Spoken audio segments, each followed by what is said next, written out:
Sexe alors qui est cette Vierge Marie qui apparaît partout dans le monde avec le corps d'une femme, et d'autres l'appellent la maman du ciel ou la reine du ciel. Or nous savons qu'au ciel, il y a un démon qui contrôle la prière des chrétiens et qui bloque cette première. On l'appelle la reine du ciel. La question que je vous pose, est-ce que c'est elle qui s'est déguisée en Vierge Marie car elle aussi on l'appelle la reine du ciel? Pourquoi dans la Bible on n'a jamais vu que Marie apparaîtrait quelque part où quelqu'un a prié Marie et Marie a exaucé ses prières? Pourquoi c'est seulement à partir des années 1800 que ces choses apparaissent? Ce qui me trouble de ces choses est que l'Église catholique nous pose à célébrer la maman de la Vierge Marie qu'on appelle Sainte Anne. Quelle foutaise, et cela est une distraction qu'ils nous font ou cela est écrit dans la Bible. Donc c'était une parenthèse. Lorsque les Romains ont pris l'Église en main, ils ont commencé à mélanger l'Église avec leur culte romain et ils ont changé de stratégie car les Romains fêtaient chaque 25 décembre la naissance du fils d'Ici et c'était célébré presque partout dans le monde. Or Ici était le dieu égyptien. C'est ici lorsque Moïse a jeté le bâton devant Pharaon et le bâton s'est transformé en serpent et les serviteurs de Pharaon qui adoraient Ici ont aussi jeté leur bâton qui se transformait en serpent contre Moïse et c'est cette déesse qui faisait la force des Égyptiens et que les Européens ont volé pour emmener ça en Europe. Et cette femme avait un fils qui était né le 25 décembre. Et l'Église catholique dit comme les chrétiens parlent beaucoup de Marie et de Jésus son fils alors ils ont changé de stratégie en nous faisant croire que c'est Ici qui est la Vierge Marie et son fils et Jésus et à la date du 25 décembre au lieu que ça soit la fête du fils d'Ici on dira que c'est la naissance de Jésus. Voilà pourquoi je vous dis de faire attention car ce genre de fête, l'Église ne doit pas célébrer ça car là-bas n'est pas bien et ne cachez pas cela aux enfants, dites-leur la vérité et ne faites pas semblant comme beaucoup d'églises évangéliques le font. Jusqu'à ne plus église évangélique faites la fête des mères, la fête de Saint-Valentin jusqu'à l'anniversaire du pasteur dans l'église, c'est-à-dire les fêtes du monde sont rentrées dans l'église. Alors pendant ce temps-là, il y avait un grand désordre dans l'église et c'était l'empereur romain qui établissait des papes à la tête de l'église catholique et à l'époque, ils ont commencé à célébrer les messes des morts dans l'église et le salut pour aller au paradis était payant au Vatican. Et il y avait tellement un désordre total car ils utilisaient l'eau bénie, l'huile et ce même comportement est revenu encore dans l'église évangélique où pour avoir une guérison tu dois donner de l'argent aux pasteurs et les pasteurs évangéliques ont ramené le système de l'eau et huile que les catholiques utilisaient et si tu n'as pas d'argent les pasteurs ne te considèrent pas et ne prient pas pour toi. N'aie pas peur de ce genre de pasteurs car Dieu ne peut pas écouter leurs prières car ce sont des voleurs mais parmi ces pasteurs qui servent Dieu dans notre époque, il y a des vrais pasteurs qui ne font pas ces choses et il y a eu tellement le désordre dans l'église catholique à l'époque qu'ils nous ont fait rentrer les cultes de Marie dans l'église et ils ont imposé aux gens de faire des prières à Marie comme je vous salue Marie. Or je vous salue Marie n'est pas une prière mais c'est une conversation entre ange et Marie et ils ont fait rentrer des prières de chapelet. Ils ont aussi poussé l'église à s'incliner devant les statues romains qui est une abomination pour le Dieu des Juifs et cela fait qu'on a commencé à faire des choses selon le degré de l'empereur. Comme les catholiques baptisaient beaucoup des genres c'est là qu'ils ont dit qu'on ne doit plus plonger les genres dans l'eau mais on va commencer à mettre des gouttes d'eau sur leur tête pour les baptiser or ces pratiques sont contraires à la Bible. Si Jésus est notre Seigneur, s'il a été plongé dans l'eau c'est que nous ses disciples qui le suivons, on doit aussi nous plonger dans l'eau. L'Église ne doit pas faire le contraire de ce que Jésus ne nous a pas enseigné. Tellement que l'Église était détruite par les pratiques catholiques. Il y a eu un prêtre du nom de Martin Luther qui était allemand. Cet homme a pris tout son temps pour lire la Bible et il se rend compte que la plupart des enseignements que les prêtres catholiques donnaient n'étaient pas écrits dans la Bible et il y a eu beaucoup de choses que les catholiques faisaient qui étaient interdites dans la Bible. C'était des pratiques romains qui sont rentrées dans l'église. Étant prêtre il a commencé à ouvrir les yeux des fidèles de sa paroisse en démontrant que catholique n'est pas église mais ce sont des cultes romains qu'ils ont mélangés avec l'église et il a poussé ses fidèles à beaucoup lire la Bible et de vérifier si ce que les gens prêchent sont écrits dans la Bible. Et lorsque ces gens ont pris leur temps pour vérifier ce que les prêtres catholiques prêchaient et ce qui est écrit dans la Bible ils ont vu que c'était la confusion. Notez bien que les catholiques n'ont pas modifié la Bible, mais ils ont seulement mélangé les pratiques romaines avec leur religion. Parce que s'ils n'avaient pas modifié la Bible que Martin Luther n'a pas découvert ce qu'il a découvert après avoir lu la Bible, c'est là maintenant que les gens ont quitté l'église catholique et les Vaticanes commençaient à maltraiter tous ceux qui ne sont pas catholiques et on les traitait de protestants ça veut dire les rebelles les gens qui se sont protestés contre l'église catholique et on les a appelés l'église protestante. Ce nom protestant n'était pas bon car c'était une manière de se moquer d'eux. Maintenant la différence qui était entre l'église protestante et l'église catholique était que les catholiques ne faisaient pas la délivrance. Ils ne chassaient pas les démons mais pendant ce temps l'église protestante suivait la Bible, ils faisaient des miracles. Ils délivraient les gens au nom de Jésus car à cette époque l'église catholique était devenue vide. Et ils ont fait une réunion en se demandant comment faire pour emmener tous ces gens qui ont quitté l'église catholique à l'église catholique. c'était au XVIe siècle. Alors ils décidaient de faire comme les protestants faisaient, de délivrer les genres, de faire des miracles. Alors ils ont créé une congrégation qu'on appelait les jésuites. Ce sont de prêtres qui portent des soutanes rouges et noires, mais il y avait une grande différence entre la manière dont les jésuites faisaient leur délivrance et les protestantes. Les jésuites utilisent l'eau, ils utilisent l'huile et avant de faire la délivrance ils doivent s'habiller en soutane noire. Ils utilisent la croix. Or la croix ne joue aucun rôle dans la délivrance, mais la croix était une pratique des Romains. Or les Juifs lapidèrent celui qu'on doit punir.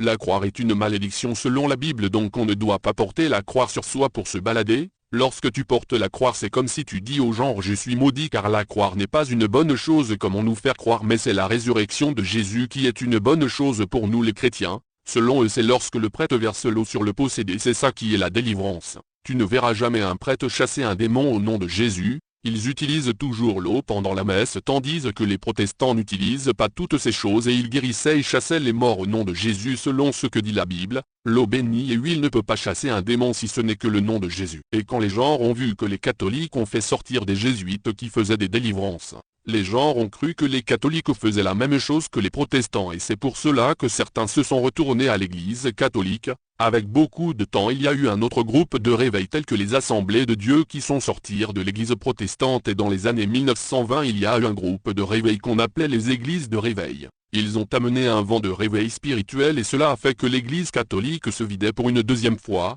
C'est là afin que le pape Jean XXIII a vu que l'église catholique se vidait encore pour la deuxième fois. C'est là qu'il a créé le renouveau charismatique au sein de l'église catholique, et ce renouveau font croire aux gens qu'ils prient et prêchent comme les évangéliques. Or au fond c'était une stratégie pour que les gens ne quittent pas l'église catholique comme ils avaient fait au temps de Luther en créant les jésuites, afin de faire croire à leurs fidèles qu'ils font même chose comme eux pour ne pas qu'ils quittent l'église catholique. Or le renouveau charismatique ne ressemble pas aux églises de réveil comme on nous fait croire. Remarquez bien, même dans le groupe du renouveau charismatique il y a toujours de l'idolâtrie romaine qui avait fait que les gens ont quitté l'église catholique. On met toujours la statue de Marie ou de Jésus sur la chaire et on parle beaucoup plus de la Vierge Marie que de Dieu lui-même. Posez-vous cette question, depuis que l'église catholique a été, les fidèles n'ont jamais parlé en langue et les dons spirituels n'ont jamais existé dans l'église catholique, si ce n'est que dans le renouveau charismatique que Jean XXIII a créé que les gens parlent en langue. Mais il s'agit de quel parler en langue? Je vais vous faire une remarque. En Afrique de l'Ouest,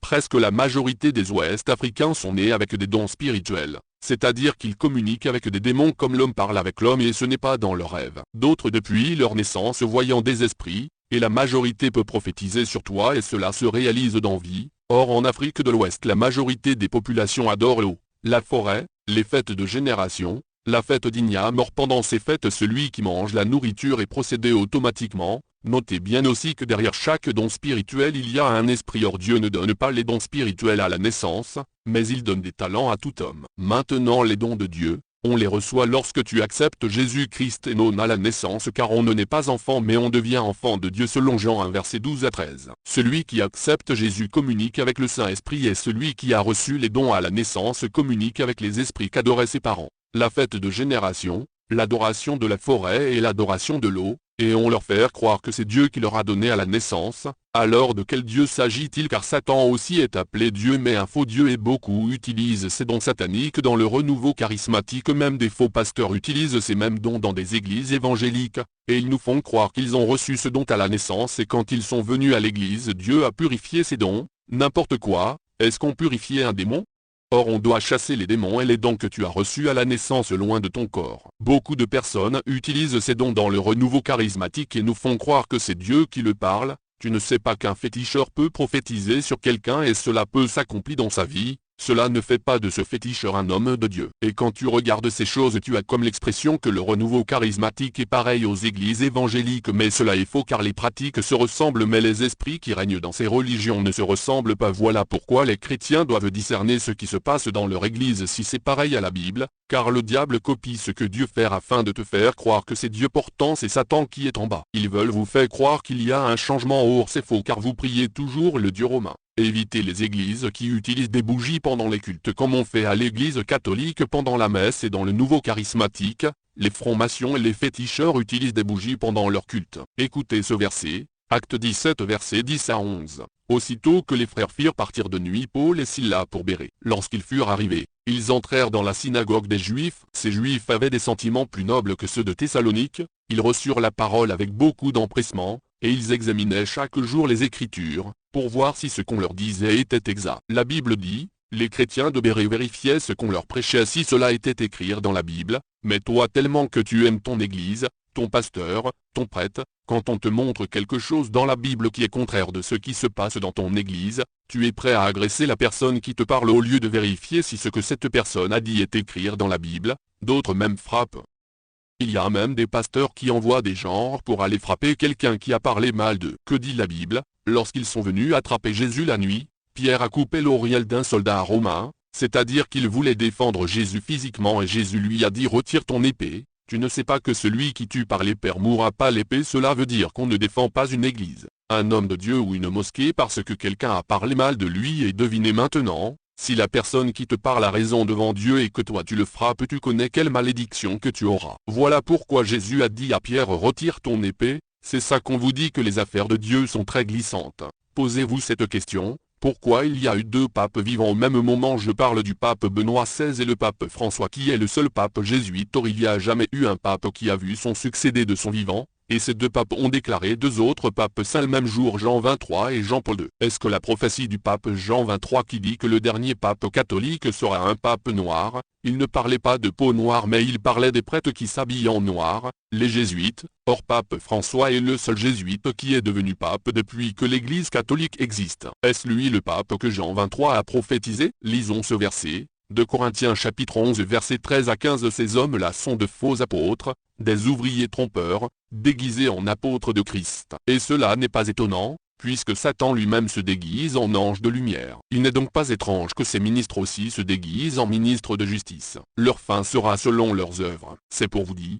Faites attention, il faut être prudent lorsque tu suis Dieu parce que le diable s'est déguisé dans des religions. Ils nous font croire que c'est Dieu, or c'est Satan qui est en bas, et tu peux croire que c'est Dieu qui t'est apparu, or c'est Satan, car Satan se déguise aussi en ange et les gens croient que c'est Dieu ou c'est un ange, or c'est Satan. La question que je me pose, chez nos frères catholiques, est qu'ils vont à l'église sans Bible dans leurs mains et c'est le prêtre qui lit la Bible pour eux, mais cela est un danger car si tu ne lis pas la Bible pour vérifier, comment tu vas savoir si ce que le prêtre dit est vrai? Quand on vous dit une vérité qui est dans la Bible, au lieu de vérifier vous attaquez la personne en lui dit ne jugez point. Or ce mot ne jugez point a aveuglé beaucoup de personnes même chez les évangéliques. Tu ne sais que si ton frère est dans la perdition et toi tu connais la vérité et tu ne l'avertis pas, tu seras condamné devant Dieu parce qu'on dit ne jugez point. Que dit la Bible à ce sujet? Ézéchiel 33 versets 1 à 6. La parole de l'Éternel me fut adressée, en ces mots, Fils de l'homme, parle aux enfants de ton peuple, et dis-leur, lorsque je fais venir l'épée sur un pays, et que le peuple du pays prend dans son sein un homme et l'établit comme sentinelle,